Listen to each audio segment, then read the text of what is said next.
I want to teach people how to win in the areas of life that matter most. They're F words. So they're all F words. They're all F words. Yeah, they are. F words are our favorite. Now you've got to tell us what some of those F words are. Well, I call it the Mandela map, Yeah. and the word Mandela means wellness in Latin. And so what I believe significance is, or success, is really figuring out in life what matters most to you. And then every single day, making sure that you're intentional about those things. So they're all F words. And we started this, my wife and I, in 2018. It just started as, this is what we want to do for the new year. And we want to focus on these things. So they're faith, finance, fitness, friendship, and family.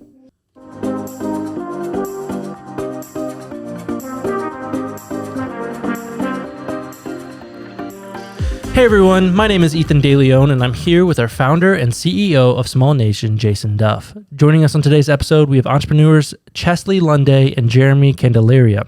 We want to welcome you to the Small Nation podcast, where we share some of the valuable lessons with what we have learned about entrepreneurship, real estate, economic development, and more. The point of this podcast is to create value for you, the listener, and to create a space to learn, talk about what's trending, and inspire others. Thank you, Ethan. Chesley, welcome back to Bell Fountain. What is up? I had a lot of fun here the first time. Now I'm back. Well, you're back, and you're back with a guy that we were talking a lot about, and that's Jeremy. These guys are friends, and is friends the appropriate label? Yeah, anything more than that, and our wives might get a little suspicious. I love that. But you, and they're going to be listening to this show. By the way. They are. And I had a chance to meet your wife. She is super cool, by the way. Part of her background, she was also a self-employed, driven person. She's a barber. Yeah. At some point, right? Yeah, she was. I just thought that was really cool. And Chesley was introduced through a friend of mine, Jason Dorsey, which we share a mutual friend with Jason. Jason, about 20 years ago, was speaking in the college market and then moved to helping businesses and organizations understand young people, particularly understand the generations that exist in our workforces, in our schools, and our organizations. And, having a friend that's a speaker that also is doing research, you meet other really creative, interesting people that are changing thoughts and minds and looking at trends in certain industries. And that's how Chesley and I created, because in the faith community, you've built a business around helping churches innovate. Yeah. Tell us about that. Well, everybody went through COVID, and most churches in America had no digital footprint whatsoever. And so I had been playing around with it for a few years with teenagers and young adults, and also in church replanting, which is actually in replanting. What that means is restarting churches. So for those of you that are not in the faith sector, we started and restarted churches. That's actually how I met Jeremy. So 2020 happens, COVID. We're now trying to figure out how to get a church off the ground that doesn't have digital giving, doesn't do streaming services. And I had a lot of experience with that in the Gen Z sector, and really started thinking about, this will work for a church without a building, being more nimble and less geographically centric, so that you can be able to be fully engaged in the mission of Jesus wherever you're at and be connected no matter where you're at. And so started doing that, and then realized really quickly that churches don't innovate very quickly. What do you mean? I'm sure it's very institutional. Open. When you come in with a new idea to make change, that's got to be really easy. Oh, yeah, so easy. And I'm very smart, so I think everybody's ready for change. That has been the thing that I've had to learn the most, is just because change is necessary, it doesn't mean that everybody's ready for it. And so there's the word tradition, and I think to us, like, that is something that is solemn for a lot of our organizations. It could be traditions that we have in our family, and I know that for the churches that I have went to and belonged to over my life, like, there is something special about knowing the flow of the way things work. But to someone that is an outsider or new to that, it can be scary. It can be different. And then sometimes some of those traditions, you do kind of ask yourself the question, are we still doing it? Are we doing it for the right reasons? Like, why are we doing this? Right. How do you reconcile those two things? Good question. I don't even think I'm like about it Oprah. I most of asked the time. really good questions. It's like, why are we not doing it this way? This way would be better. I think, I'm an avid reader. We've had the same model for 1,700 years in the church, and it was built for a pre-literate age, right? So we would, there's this thing called Marchetti's constant. So no matter the technology that has allowed you to travel, people are normally going to travel within 30 minutes. Well, 1,700 years ago, that was on foot or on a horse. And so they Or would, a donkey, maybe? Yeah, or a donkey, Okay. Hey, nobody judges. Okay, Nah, I don't include know. all of them. Yeah, all the animals. But somebody, maybe sheep, who knows? I don't know. Oh, I like that. But I think what you see is they went to a place to hear scripture because they could not read scripture. And then they hung out with each other all day. So church wasn't an hour on a Sunday.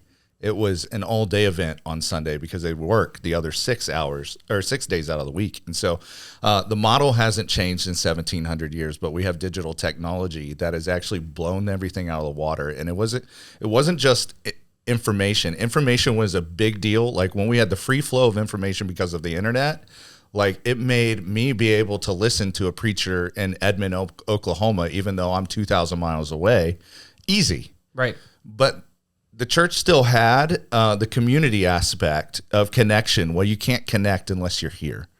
And then this little dude in MySpace named Tom, and nobody knows MySpace anymore, but Mark Zuckerberg, creates social media, and now the church doesn't have a monopoly on relationship now.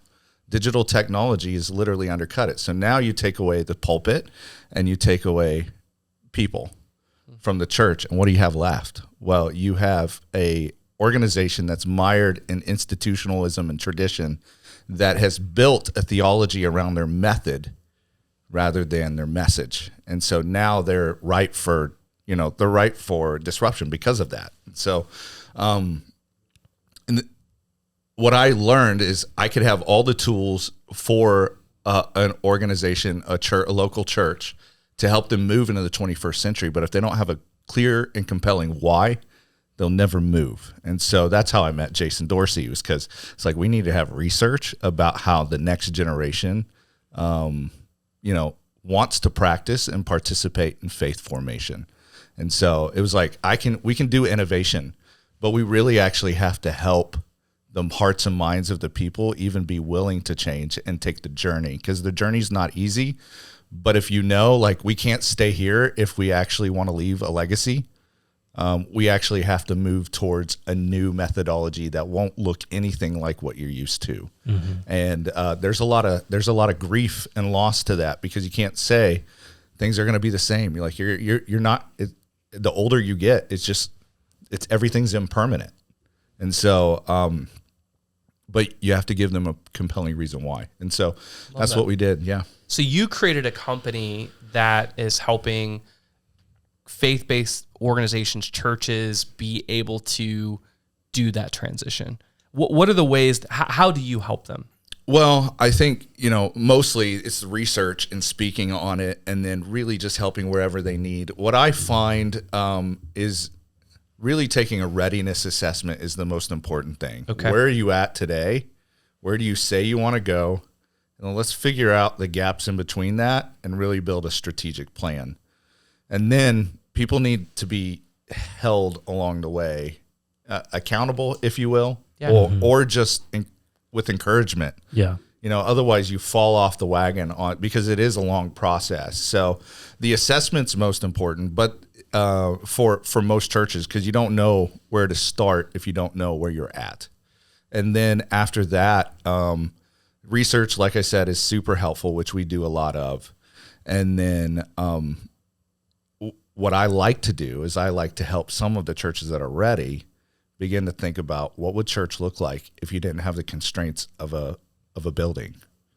What would that look like? How do we innovate there? And so I have a bunch of ideas about how that works, but and I've seen some really good. We've had some success with some organizations really moving towards digital communities, which we had a wonderful conversation at lunch about, and learning management systems, and it's all backed behind the data that we did with Jason. So yeah, I love that, and I think that what's happening in higher education, what's happening in healthcare, what's happening in faith-based churches and organizations, those really large structures, it is not easy to make and move them quickly, like a lot of it. But what has been amazing, and you are demonstrating this, is through technology, through innovation, through helping show examples of churches that are making those great successes, then other folks can have a little bit more confidence to making those decisions and those steps. So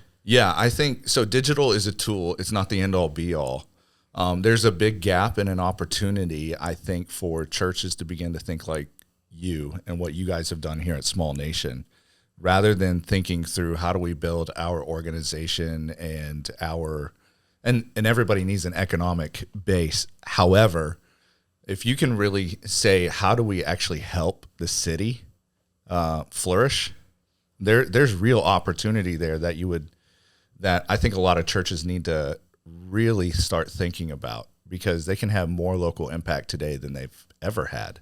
We hosted Pastor Brian Meadows on a previous podcast, and he is part of Cornerstone Church here locally, and previously it had a very long tradition in United Methodist Church, and they've been going through some innovation and changes, but in particular, our local pastor serves on the Chamber of Commerce board.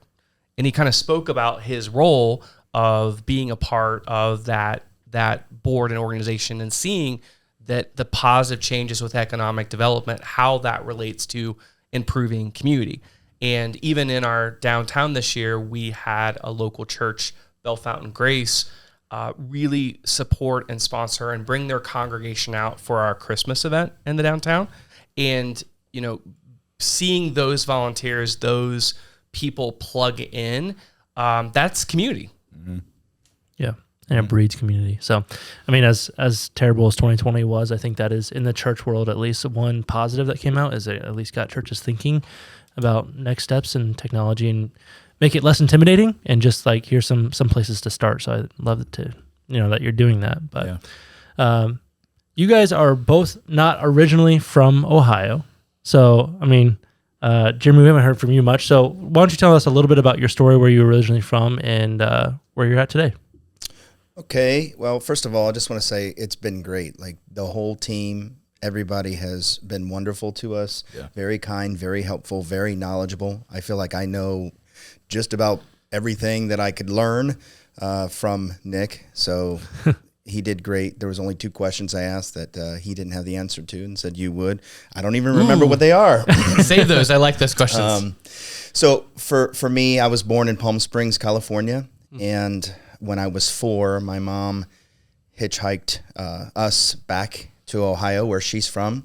And so I've grown up. Like, a fun fact about me is my last name for 36 years was Schweier. And that changed. I planted a church here. It did well. We decided that we were going to go do it again in California. So I went back, and my wife and my kids and our 2 dogs loaded up everything in a Penske truck and went 2,200 miles away to Palm Springs. And I really didn't know anyone there, but we planted again, and then we had to come back. But just because I'm all over the place here, but the Oedipus of my company that I started came out of that. It was a place of pain because my daughter really struggled out there. And so I had to make a decision whether I was going to do ministry or I was going to take care of my family. And I wrote down on my trusty little book, I'm going to start a business, make a lot of money, and take care of my family. And then came back. And so the Schweier thing, though, when I was out there, my dad and I kind of rekindled our relationship, and I realized that I needed to have his last name. So because every son should, I think. And so my wife and I and our 4 kids all changed our last name, and now everybody thinks I'm Italian. But before that, they thought I was just a dark, like a tan hillbilly. It's really wild how that transition is. So yeah, Jeremy Candelaria, and you're like, okay, I'm gonna let you say that. I'm still trying to figure it out. Yeah, it's kind of got a mafia ring to it. Kind of does. And, yeah, it's I Spanish, like it. but yeah, Spanish mafia. And hillbillies don't tan; they just get their necks get red. Yeah, well, that's So we know about that here. in I Ohio. feel we're probably going to be canceled. You know that? That's all where right. oh, in that but in direction. 2023, you can only cancel for See, 5 minutes. no, well- It's great. we call that a vacation. Oh, yeah, that's exactly what we that are in is. so much trouble, you guys. Okay. Yeah. So you're here in Ohio. What is your business now? What are you doing? So I am pastoring again. I got suckered back into that, and Funny how that works. Yeah, always bring it back. They so that's a full-time thing, and then. But when I got back, immediately what we did was we moved into my in-laws' house. And so my 4 kids and my wife were upstairs, and then they would rotate on who got to sleep on the futon, just like that. And so started the company from scratch, and that is a concrete company. Because as I talk about in the book, basically, when I was 15 years old, the very first time I ever met my wife's dad, she said, "Do you want to meet my daddy?" And I'm like, "Sure." And he came barreling up the driveway from work, and we went out there. And the very first thing he said to me was, "Can you work, boy?" And I never had a job, and he was a big man. You ever seen Shrek? He has these Shrek sausage fingers, and at the time I was 100 pounds, and I said, "Yes, sir," because I really liked her. And so he's the one that taught me the trade. Wow. And so it was brick, block, stone, concrete. And so when I came back, and so I would work. So when I was young, I would work in the summertime, and then went off to the military. But then when I came back, I worked again with him. College, would come back and work. And long story short, when I came back, we started this company out of nothing. We lived upstairs in his house, very small place, didn't have anything. I had done ministry for 22 years. And that's how I met Chesley, because back in the day when I was awesome at doing this stuff, He's still awesome at doing this stuff. Don't let no, him. he's far surpassed me, but he actually became a coaching client of mine. Yeah. And that's how we formulated a relationship. And so, with this concrete company, the first year I was in it and working, and we did 400,000, the second year 700,000. And for me, somebody who's been in ministry and poor, It's a massive amount of money. That's a great change. Yeah. And so able to buy a house in the allotment that my wife always wanted to live in, and get her suburban, and the kids went to the schools they want. We kind of put the equilibrium back into the family by moving back here. And but at the same time, I really just started to fall apart. Because I wasn't pastoring, didn't have an identity, making so much more money. The company, the third year did 1.2, fourth year 1.7, and just it kept growing. And yet at the same time, I'm feeling this massive amount of emptiness and thinking that somehow I would attain it through monetary gain or living in the right area, or it just didn't. It just got real bad. And so I just felt like my whole entire family have everything that they want. But who am I and what am I doing, And I just gave it all up. And so that's been a journey. And that's really where he and I are different. We both motivate, but my motivation really comes, it's almost like a Tony Robbins kind of thing, where I really want to teach people how to win in the areas of life that matter most. They're F words. So they're all F words. They're all F words. Yeah, they are. F words are our favorite. Now you've got to tell us what some of those F words are. Well, I call it the Mandela map, Yeah. and the word Mandela means wellness in Latin. And so what I believe significance is, or success, is really figuring out in life what matters most to you. And then every single day, making sure that you're intentional about those things. So they're all F words. And we started this, my wife and I, in 2018. It just started as, this is what we want to do for the new year. And we want to focus on these things. So they're faith, finance, fitness, friendship, and family. And so, yeah, he knows them better than I know them. But So faith, fitness, finance, friendships, and family. And so like, you know, in here, you'll see if I open it up, like every day I'm writing those down, and I'm writing down something I'm going to do intentionally to support or undergird that. So for example, you know, working out today, that's the fitness box. Nice. So I already did that. So the faith today for me, I'm going to have a conversation with God. It doesn't have to be anything, but I'm going to be intentional about it. Right. Yeah. And then for family, I'm going to text my kids today, each of them, and just tell them how much I love them and something that I appreciate about them. Friendship, I'm checking that box because I'm here with you, amazing people, and one of my best friends. And then the finance, I'm still working my company, even though I'm not there. I'm project managing basically. So phone calls and coordinating and just checking up with my foremans and things like that. So I'm hitting all the boxes. And the reason why that's important is because if these things are things that I say that matter to me, then I need to be intentional. And the days that I feel the most empowered or aligned in my life is when I can check those boxes. And it's not easy, and it doesn't happen every single day, but that's where I find that's what allowed me to climb out of that success hole that we talk about. Yeah. You know, it just isn't about money. You know, it just isn't about, it's about the things that really drive me as a human being. And then I want my life to reflect that in everything that I do. Yeah. So that's really where I'm at, and trying to figure it out, you know, learning from people like you. The next step for me is real estate. I really have a deep passion for that. And to learn about it, you know, I've read books about it, and the number one thing that I think just prevents people from doing it, this is what the books say, is that you're almost like you're a wannabe investor, or, you know, you just don't pull the trigger. And I have the action step. Yeah, it's that just doing it, that first property. And somebody who didn't grow up with money or stuff, we never had a home. I always lived in apartments or hotels. Not good ones either. I hear you guys have a Super 8. That's like kind of like home to me.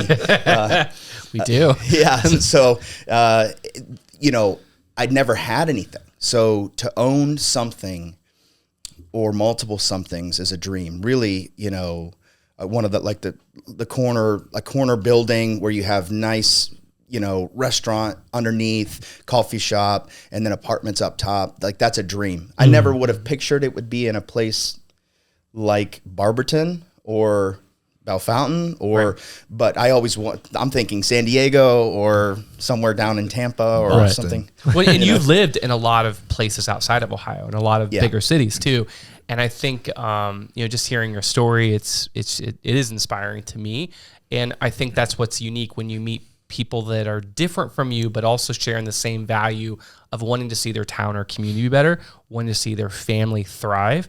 And oftentimes money is a limiting belief. No matter, I talk to folks that have had situations that have lots of money in their life, and there can be issues and head trash and junk with that.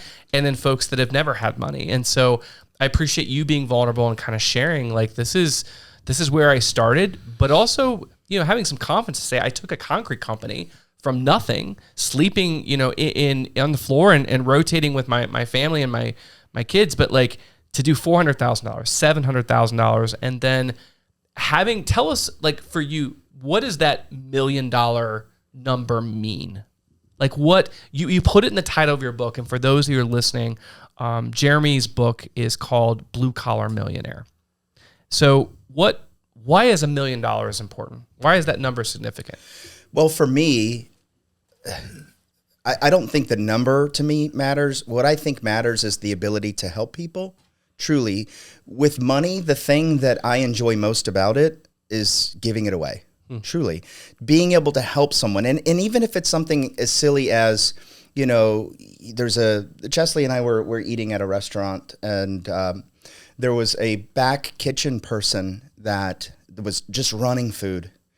And so I just felt compelled to give her a little bit of money. And she wanted to hug me. She was just, she almost was crying. Yeah, she was very overcome with emotion. Yeah. And it's just, it doesn't, so to be able to give it away, to help people in need, that to me is the reason why $1 million means something. Like, if you just hoard it, like if you had everything you ever wanted on an island by yourself, I'm an introvert, but that still sounds pretty miserable. Yeah. Wow. Yeah. You know, so what's the point? The point is money to me doesn't matter beyond the ability to actually go out to dinner and not have to look at how much we paid for it. After that, it doesn't matter. Who can we help? What can we do with it? And so for me, I'm not driven by the money. Actually, what real estate, I think, does for me is it challenges me. It's the game. You know, I want to see if we can actually acquire something, make it better, make it have a profit. And that, I mean, I'm not saying money doesn't matter, because it does. But that, I think the chase of the game motivates me more than the money does at the end of the day. Yeah, I think that's a super important piece. And, you know, as we're thinking about how we can help other entrepreneurs, it's good to hear that feedback and just identifying why you want to do what you want to do. Because I think just the pursuit of money, just for the pursuit of money, like, I don't know, you It's can try very hollow. You can see where it takes you. It really is. It is a tool and a resource. And I think the things and part of where you guys are in town today is Chesley and I met and had a chance to meet his wife. You came up in conversation, and the work that you're doing in the Akron area. What is interesting about the Bell Fountains, the Barbertons, is that, you know, 25, 30, 50 years ago, Ohio was a center for manufacturing. Mm-hmm. We built things here. You know, it was a place where, you know, after the war, the 60s, 70s, you had companies like Rockwell and Siemens, and then the automotive manufacturing came in to Lordstown and to GM. And you look at Akron, you know, what, Cooper Tire, or you have a big Goodyear Tire, and like Firestone. Yeah, I mean, Firestone. big national brands that where things are manufactured. Yeah. But like a lot of things, when globalization took over, we started losing a lot of that industry, that investment. And then you could see the lifeblood be drained from the streets, the properties, the people of the towns. But we're at a time in history where the pendulum has been and is swinging back. We've had many guests in our podcast, the chairman of the board of Jobs Ohio, Bob Smith, who basically said last year that it has been Ohio's best year economically and maybe ever, right? Wow. Like ever. Wow. With announcements like Intel moving back here and Honda and many of GM and other companies now moving from engines to EV, electric vehicles. So that change is an opportunity for entrepreneurs who are good change agents, and also having the trade skills, not being afraid of getting a little dirty and doing some hard work. Yeah. Tell us, what are you seeing in the Akron area? What's getting you excited to want to invest and do more in that region?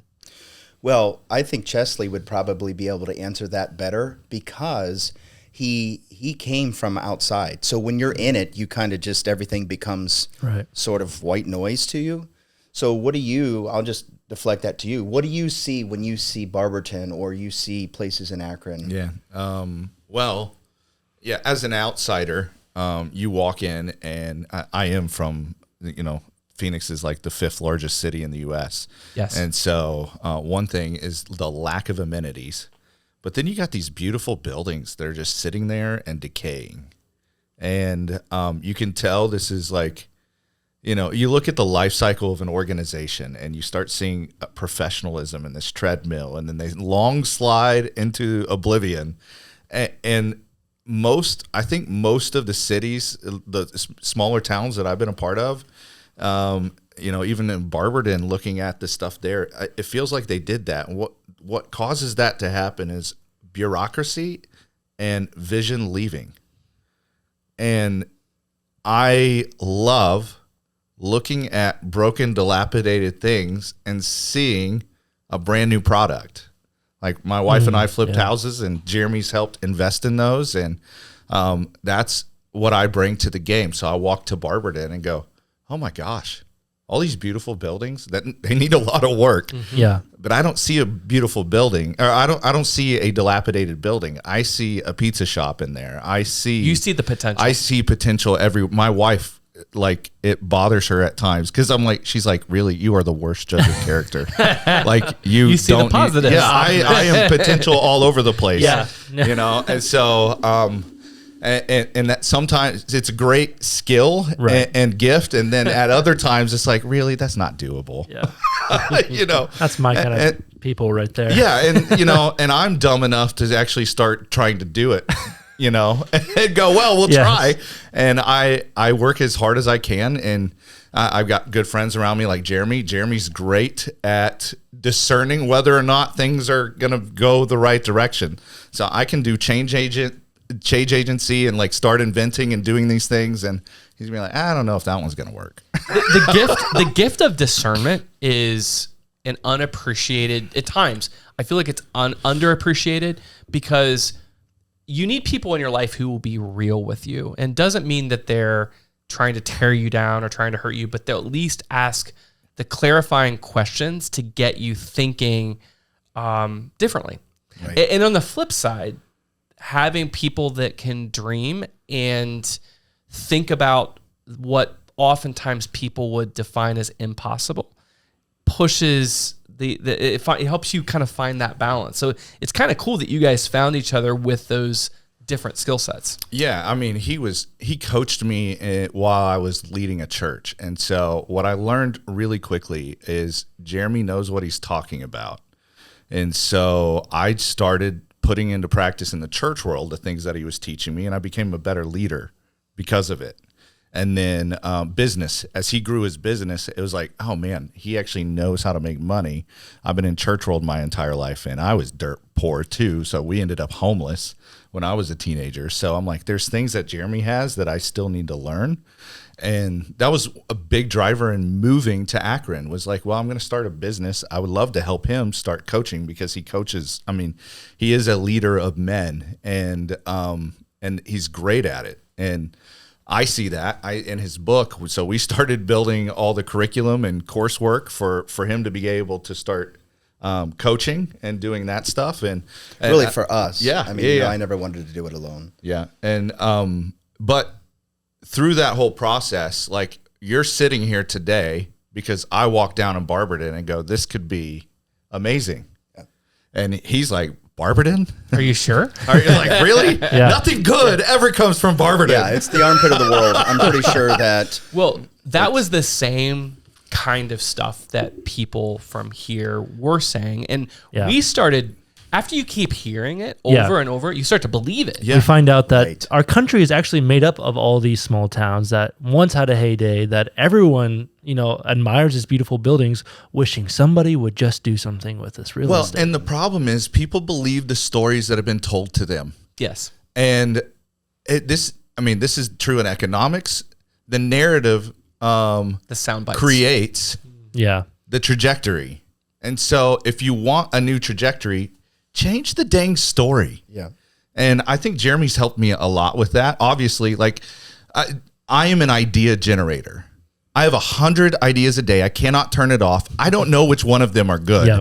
That's why I have Jeremy in my I'm life. resonating with you with Like that. too. Jeremy's like, those 3, great. The other 97, bro. Ouch. Like, can you just shut it off? And I'm like, no, I cannot. You know, That's hilarious. No. I'm just saying. I think that our strengths we're still figuring it out because Yeah. you got to remember, you know, Chesley is top 2 best friends that I have, but we have never lived in the same zip code ever, except for the last couple of months. Yeah.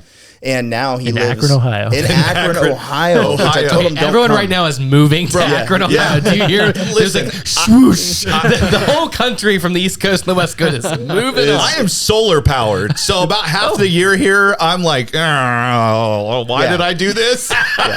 And that is so funny because our strengths and weaknesses are so diverse. Whenever it's like it is outside, I'm energized. I love it. When it's raining, I feel great because I own a concrete company. And I hate so my if life it's sunshiny outside, You're out there working. yes, I equate that Exhausted. with yes. And if we're not, I feel less than a human being. What am I even doing with my life? We're not pouring concrete today, you know. And he's like, "Let's take a walk," and you know, it's just so different between love us. that, yeah. But the thing is he is so good at at seeing potential in things.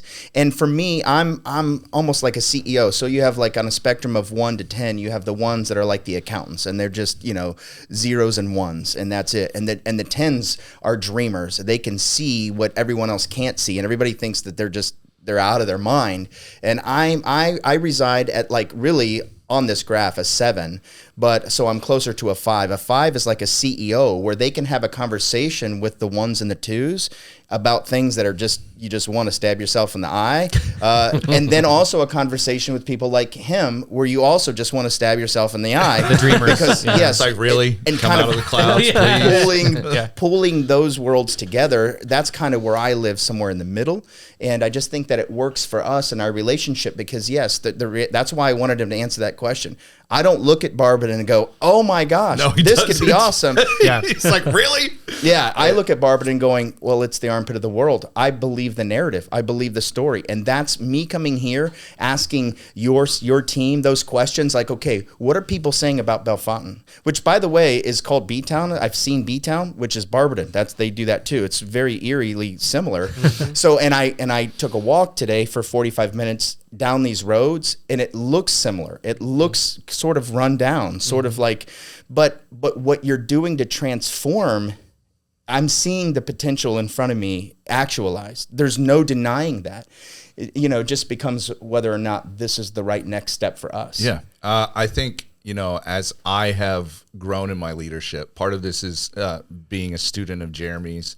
Another part of this is just getting my butt handed to me in the church world for trying to change so many things, is learning that if you want to move people with vision, rather than tell them, because you can't tell them if you're an Eskimo, you're not going to be able to explain a palm tree in a way they'll understand.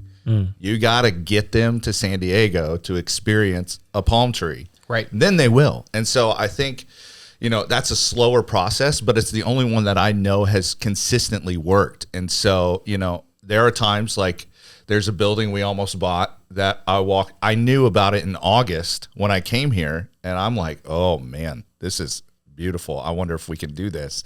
And I knew if I could get Jeremy in the building, then the wheels would start turning. But if I couldn't get Jeremy in the building, then I'll be like, well, whatever, So even with here, like I know how he feels about Barberton, and that's a big deal. Yeah. Well, I appreciate what you're saying is that a lot of folks will call and say, how can Small Nation help our town? Mm-hmm. And we can go there and take our PowerPoint presentation, take our banner stands, and I can speak, but there's nothing more powerful than say, come to Bellefontaine, let's go on a walk. Yeah. Mm-hmm. And when we go on that walk, we'll walk into the business. Yeah. And you'll get to meet some of it could be the owner, could be the employees. Yeah. And then you get to experience what they're selling, what food they're making, and you can ask more questions. And that's kind of, you got to almost see it to believe it. And then when you do see it and you learn that data and you can take pictures, you can rip and duplicate ideas and take them back home. Yeah.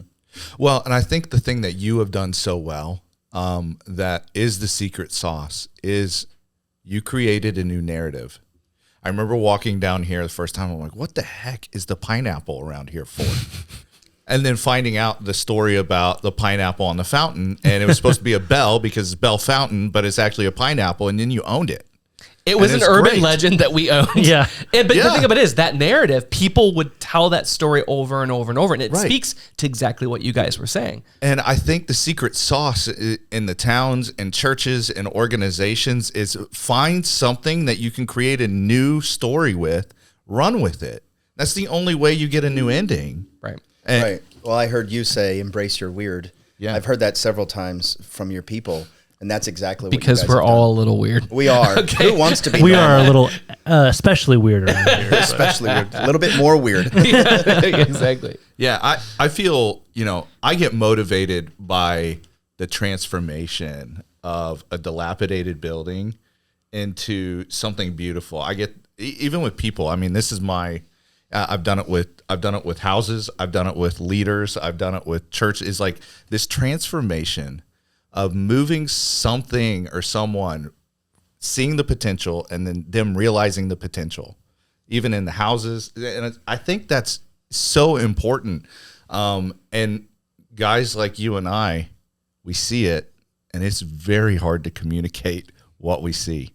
Well, it's very lonely. Yeah. And that's the thing where just hearing what you guys have done, and there's probably a lot of people that are listening today that might be more like Chesley or more like Jeremy, but you recognize you found each other. Mm-hmm. And I do think that partnerships, we've spent some time on the podcast speaking with folks that have charted out to have partnerships. Those are not easy. No. It's trust. Yeah. Complete trust. And I mean, we work at it too. Yeah. It's kind of like a marriage in the aspect that there is conflict that will come up from time to time. There are feelings, there are emotions, there's money conversations. Like it's a good test of all of those things. I have said some stupid things. No way, Very stupid things to my wife and to Jeremy. And yet at the same time, I think the thing that allows us is, when we know we're wrong, we're quick Just apologize to admit it. Yeah. Yeah. And own it. And I mean, that's one of his core values is ownership. And so, I, more than anything else, is my relationship with Jeremy worth the conflict over this, this situation or going into business? If I had to pick a friendship with Jeremy or a business, my friendship with Jeremy is going to win every time. I don't care about the business that much. Yeah. And coming from somebody that moved 2,200 miles away to be here, like, it was like, you know what? We could go into business together. We don't have to. But I know that because I care about him first and not about the money, that's what makes it work. Yeah. Because and it's reciprocal too. Yeah. It has to be both ways. And we don't have the partnership thing figured out, I'm sure, but we are very quick to be honest with each other and open. And, because I grew up as an only child. I like to call the shots. I like to be alone. I like to make the decisive decisions, but I think we can go further faster if we utilize our strengths together than if I just was doing this all by myself all the time, know. But, I mean, if you think about the fact that we, like I said, for 6 years, we would rendezvous, like his wife and my wife, we would meet in LA and spend like a couple days there. Or we would go to, we met in Vegas, Charlotte, just different places, but in and out. And, it's a honeymoon period. Well, he's moving his wife and his children all the way from Phoenix to Ohio, not just Ohio, but my city, not just my city, but my cul-de-sac. I can throw a rock at his. I can throw a rock at his house. I was looking at other places, but that house was just the one that was. Yeah. Which it's nice, but it's and then we're in business together. So we went from not hardly seeing each other, but talking a lot, to seeing each other and talking a lot, to working together, to living near each other, to going to the same church. And I just basically had to have a heart to heart with him and say, I need to be away from you for a little bit. Yep. And it was tough, because I didn't want to let him down. But that's just the essence of relationships and partnerships. My relationship with Chesley means more than any business. Right. There is that term boundaries. Yeah. And what's been interesting of my entrepreneurial DNA, and we've had many of these. My bad. That was just my foot. Hey. Okay. Are you bleeding? No, I'm good. That sounded way worse than it actually was. But no, I grew up in a family business. We blended the love of family with business. Yeah. And for a lot of folks, there are positive upsides to that, but there are also major deterrents where I've had to work with other business partners or employees. It's not a family. We're a business. And so you sometimes have to create boundaries. And it's been something that I've had to personally work on because of head trash and junk of the way I grew up, because that's how we showed love. Yeah, how hard you worked was also equated to like showing love for someone else. And kind of in my company, like, we would do exit interviews for, when I first started, and some people would leave. And, one kind of stuck out to me. It said, when I work here, I feel like I have a loaded gun to my head. Oh my And goodness. I'm like, that seems a little extreme. Wow. Because it was just the culture. We were all buried into the mission, heads down. But for some folks, it was too intense. Yeah, some people need to leave that and they'll come and, Go and home put at their night. 8 hours. Right, Yeah, but then right. when I'm gone. Yeah. Yeah, the problem is in a mission-driven organization, and I can speak to this, and you can too, Jeremy, for churches, is when you're so inundated with the mission, it's not, it's all-encompassing. It's 24/7. And, Right. and what we do is we do have this weird motif of a family together because it's the mission. The mission creates a family. Yeah. does. The reality is you are an organization, and organizations have teams, and you have seasons on those teams. As a military person, they cut me when I'm no longer useful for them. Am I a part of them? Yeah. Once you're a soldier or an airman, you're always one, but you're not on duty anymore. And so there is camaraderie to be a part of the family without being part of the team. And so I think for mission-driven organizations, you really got to get very clear on when you're here, you have a role on a team. Some of you may be the superstars scoring 40 points a game, and some of you may be picking up trash, and that's okay. That's okay. Right? And so, but your team first. You can always be part of the family. Family is forever. Teams are not. And I think having that fundamentally honest conversation actually helps move the mission forward faster because people don't have the emotional baggage. When you fire a family member, it feels like, oh my gosh, I broke my community. Right. I no longer am a part of a community. I have been ostracized and exiled. Well, And we see that in the church world all the time, right? all the time. Yeah. It just seems to blow up and be more dramatic because everyone holds everyone to a higher standard, but that's what's happening. Yeah, and so you go, no, the organization serves the family and serves the mission.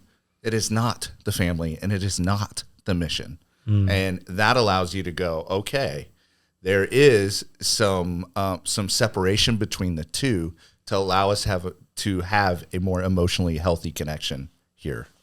Love that. That's great stuff. Gold. Yeah. Very much so. That's crazy. We're already kind of, I'm a little shocked. This flew by for me, but We're going to have you guys back. for sure. Yeah, We this would is love really. that. And Jeremy I want to make sure. Candelaria. Jeremy Well- Candelaria. Can I just say, you guys, you can see how experienced they are and just how they're sharing. You have launched a podcast. Tell us about the work that you're doing. Go ahead, Chesley. Well- This is Yeah, we had the Blue Collar Millionaire podcast. And Based off the currently book. still have it. Yes. So It's the been first a little was the while book. since we posted. Yes, the book. And then I came and we started doing a lot of that stuff. Okay. So we've got a few episodes of that. We've taken hiatus because we've been busy. We had, because Jeremy and I were doing coaching and building it, I had to get some money because I was no longer employed by a church. So we're like, hey, let's take everything that Jeremy has written about in the book and let's see if we can show people how to do this.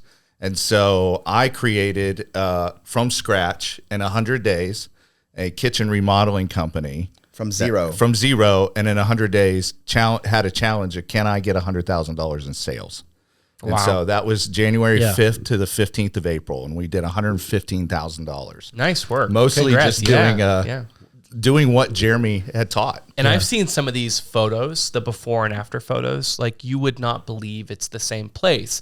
But sometimes when you see a kitchen that's been renovated, they have taken out all the cabinets, tore out all the countertops, spent $50,000, $100,000+. What's amazing is these kitchens look completely new, but they're using innovative building materials that make it look gorgeous and get the longevity out of the product while also saving money. Yeah. Like really impressive stuff. Yep. So we can reface and we do, and we're moving into remodeling full kitchens now because and we could talk about marketing all day long. Right. I love marketing. I think it's super important and being different. But that's helped. But everything. I mean, Jeremy's mission in life is to teach leaders and entrepreneurs how to win at life and win in business. And what we wanted to do is we wanted to show, hey, there's credibility here. This works. Yeah. I knew nobody in Akron when I started. Yeah. I had to literally go and get Secretary of State to file my. Yeah. Like we're So, talking get your about business zero, license. like Zero, EIN, yeah. no Yep, EIN, nothing. no business name, no website, nothing, from 0 to 100,000. It was an idea on a car ride that I said, I think this Yep. is what it needs to be. to Michigan, Yeah. to a small town, yeah. So And he's done it, and he's done fantastic. I'm super proud of him.